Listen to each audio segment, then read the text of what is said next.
Welcome back, Explorians. I hope you are enjoying the series of Teleprime और बहुत अच्छे से आपको समझ आ रहा होगा और अपने नेक्स्ट टॉपिक पे that is module number 11 that is module number 12 that is golden rules of accounting basics to do journal entry. अब हम सीखने वाले हैं golden rules of accounting.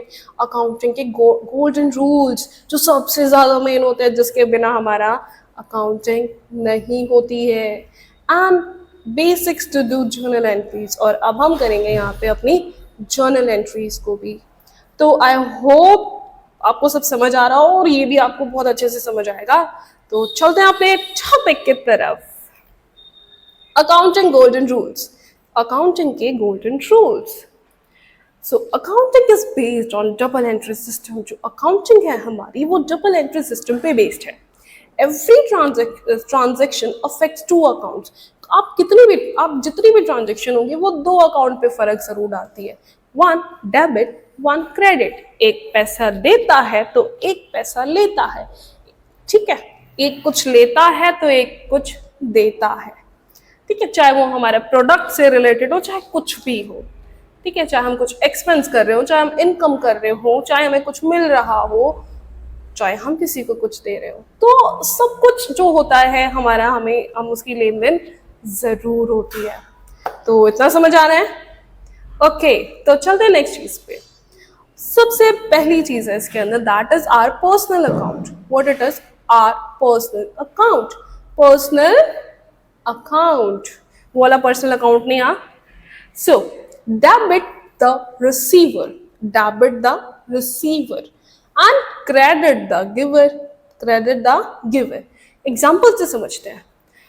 Paid 5,000 to Ram. मैंने क्या किया? राम को 5,000 रुपए दिए, ठीक है।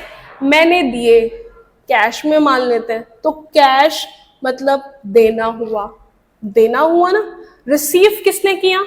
राम ने रिसीव किया। तो रिसीवर कौन है? डेबिट है। रिसीवर कौन है? डेबिट है। और कैश क्या हुआ मेरा? क्रेडिट हुआ। सिमिलरली मुझे अनीता ने 2,000 रुपए दिए हैं, तो कैश दिया है, कैश दिया है ना। देखो यार, मुझे दिया है, मुझे पता ना, वो तो मेरे बिजनेस की ट्रांजेक्शन में हो ही रहा है। अब अनीता ने अगर मुझे कैश दिया है तो मतलब मैं क्या कर रही हूँ? रिसीव कर रही हूँ। और रिसीवर क्या होता है? डेबिट होता है।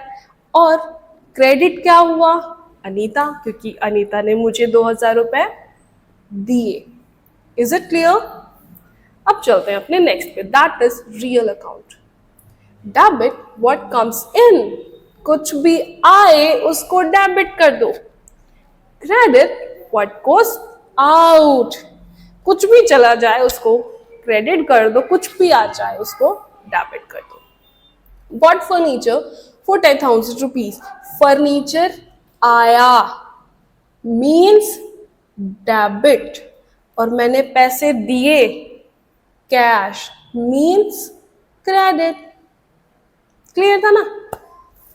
Cash deposit into bank, bank में मैंने कैश को डिपॉजिट किया है, तो बैंक में डिपॉजिट मतलब बैंक में आए डेबिट, और गए, गए क्या मेरा? कैश गया, तो वो क्या हुआ मेरा?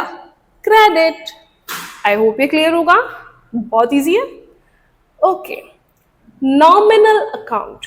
नॉमिनल अकाउंट क्या है? Debit all expenses and losses, credit on incomes and gains. मतलब कि एक्सपेंसेस जो आप कर रहे हो उनको डेबिट कर दो, और जो आपको मिल रहा है, इनकम हो रही है आपकी, उसको क्रेडिट कर दो। पेड सैलरी 8,000, आपने सैलरी पे करी है 8,000 रुपीज की, तो इसको क्या कर रहे हैं हम? डेबिट कर रहे हैं, मैं दे रही हूँ, ठीक है, मेरा एक्सपेंस है ये, और कैश क्रेडिट हो रहा है। Is it clear? Received commission, commission मुझे रिसीव हो रहा है, ठीक है, मीन्स डेबिट कर देंगे हम कैश को एंड क्रेडिट कर देंगे हम कमीशन को, क्योंकि कमीशन आ रहा है ना मेरे पास, है ना। दो प्रोस्पेक्टिव में हमेशा चलता है, एक देने वाला और एक बाई किसके थ्रू कर रहा है ना। आई होप अच्छे से क्लियर हो गया होगा। तो अब हम बात करेंगे नेक्स्ट टॉपिक की, बट उससे पहले अगर आपको इसमें कोई डाउट्स हो प्लीज मुझे बता दो। बिल्कुल क्लियर है?